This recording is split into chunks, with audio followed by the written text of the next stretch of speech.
Oi, gente, tudo bom? Muito bem-vindos, muito bem-vindas ao canal Química do Jeff, o canal que aqui a gente estuda química junto. Você faz a solicitação da questão, você pede e eu tento, à medida do possível, atender aos seus pedidos. E essa aqui é mais uma questão pedida lá no Instagram, tá? Lá no Instagram pediram essa questão e me perguntaram o seguinte: Jeff, não entendi o porquê dessa questão ter sido anulada na UERJ. O que ela tem de errado para ela ter sido anulada?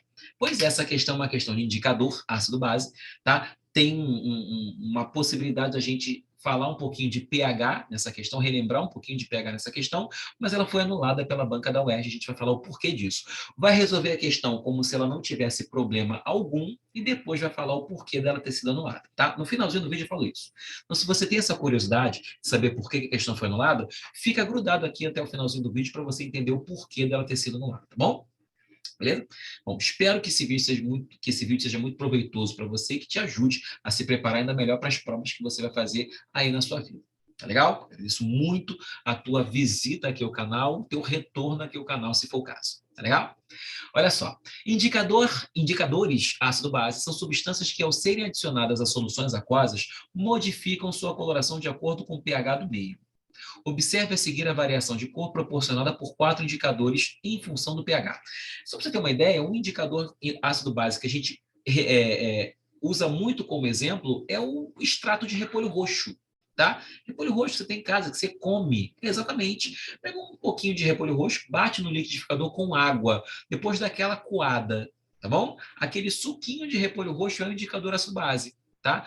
Quer fazer um teste? Ó, tô falando do repolho roxo, que não é tóxico, vou precisar de alvejante de roupa, água sanitária, tá? E vou precisar também de vinagre, tá? Num copinho você coloca lá um dedinho, 2 dedinhos de vinagre e gotinhas do seu suquinho de repolho roxo. Vê a cor que fica, tá? Depois, em outro copinho, você coloca 1, 2 dedinhos de água sanitária. Gotinhas do teu repolho roxo. Vê a cor que fica. Vê se não dá para diferenciar o vinagre do alvejante pela cor que o repolho roxo assumiu. O vinagre tem ácido acético, substância ácida. O nosso alvejante, água sanitária, caráter básico. Tá? Então, aí só para você ver a ação disso. São substâncias não tóxicas, você tem em casa, então dá para você fazer tranquilamente esse experimento que eu estou propondo. Tá legal? Na imagem que está aqui, o que a gente consegue interpretar? Que eu tenho um indicador W que assume cor vermelha quando o pH é abaixo de 2. Tá? Agora, se o pH for acima de 2, ele fica amarelo. Tá bom? Já o nosso indicador verde, o nosso indicador X, que verde, de onde veio o verde aqui, gente? Desculpa. O nosso indicador X, ele fica vermelho com pH abaixo de 4. Agora, se o pH estiver acima do 4, eu vou ter o laranja. Meu indicador Y, ele tem cor amarela com pH abaixo de 7. Cor azul com pH acima de 7. Já o nosso Z, ele tem cor azul com pH abaixo de 11. Rosinha com pH acima de 11. Tá legal? Beleza? Interpretou essa figurinha? Vamos então para a questão, olha só. Considere o preparo em laboratório de 2 soluções aquosas de NaOH. Gente, primeira coisa que eu preciso olhar para cá. NaOH é uma base forte. Base forte. Se é uma base forte, ela dissocia completamente. Então, o que o NaOH faz? Já que é uma base forte, olha aqui, ó, NaOH dissocia completamente, dando para a gente Na+, e OH-. Ou seja, o nosso NaOH na prática nem existe mais. Só existem os nossos íons Na+ e OH-. Então, cada NaOH gera um Na+ e uma hidroxila. Por que eu estou falando isso? Porque existe uma solução de NaOH que foi preparada aqui, cuja concentração é 10 a menos 2 mol por litro. Jeff, o que isso quer dizer? Que o NaOH vai se desmembrar completamente. Todo o NaOH vai virar Na+ e OH-. Portanto, se todo o NaOH vai virar Na+ e OH-, na proporção de 1 para 1 para 1, a nossa concentração de íons hidroxila, concentração de OH-, vai ser 10 a menos 2. porque todo NaOH vai virar Na+, e OH-. Então, aqui vai ser 10 a menos 2 mol por litro. Se a concentração de íons OH- é 10 a menos 2 mol por litro, o nosso POH vale 2, certo? Jeff, é só pegar a potência de 10 e trocar o sinal? Sim, se aqui não tiver nada, ou na verdade tendo um 1, é só pegar esse expoentezinho aqui e trocar o sinal, tá bom? Se o POH vale 2, a 25 graus Celsius, a soma de pH com pH vale 14. A soma de POH com pH dá 14. Então, nosso pH para essa solução vale 12. Isso só vale para 25 graus Celsius. Você percebeu que o enunciado tomou esse cuidado aqui, dizendo que é 25 graus Celsius. Jeff, por que você tinha o POH e precisou do pH? Porque o nosso indicador está mostrando aqui a escala de pH. E eu tinha o POH porque eu tinha a concentração de íons OH-. Beleza? Já a outra solução é de NaOH, concentração 10 a menos 6 mol por litro. Vamos ver se você entendeu a ideia. Acompanha comigo. Pausa o vídeo aí agora e faz exatamente o que a gente fez aqui agora. Concentração de OH-, POH e depois o pH. Vê se você consegue. Pausa aí, enquanto isso eu vou continuar aqui, beleza? Vamos lá. Já pausou? Já voltou? Concentração de OH-, você achou quanto? Fala aí para mim que eu te escuto, vai. Fala que eu estou te escutando. Hã? Isso aí, concentração de OH-, 10 a menos 6. Por que 10 a menos 6? Porque o nosso NaOH se desmembra completamente. Todas as estruturas iônicas de NaOH estão quebrando, dando Na+ e OH-.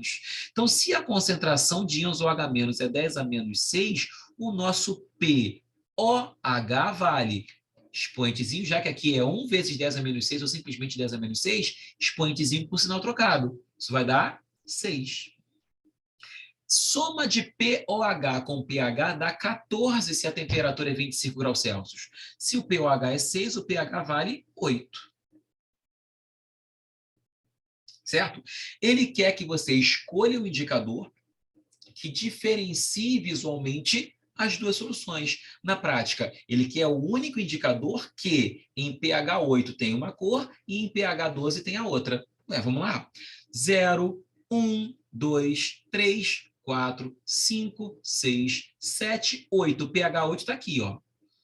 Nessa verticalzinha aqui eu tenho o pH 8. Beleza? 9, 10, 11, 12 está aqui. Qual é o único indicador que no pH 8 tem uma cor e no pH 12 tem outra? Tá? Aqui, ó, no W, tanto no 8 quanto no 12, fica amarelo. No X, tanto no 8 quanto no 12, fica laranja. No Y, tanto no 8 quanto no 12, está azul. Já o Z, no 8, está o azul clarinho, no 12, está rosa. Então, teoricamente, a gente marcaria a letra D de dado. Mas por que a questão foi anulada se num primeiro momento eu não vejo erro nessa resolução? Tá? O que acontece é o seguinte, é o erro mais da parte prática, tá bom? Parte prática que tem esse erro aí. Na verdade, os indicadores, eles não mudam de cor da maneira que tá aí, não. Sabe o que rola? É mais ou menos o seguinte, ó. Deixa eu te mostrar aqui uma coisa.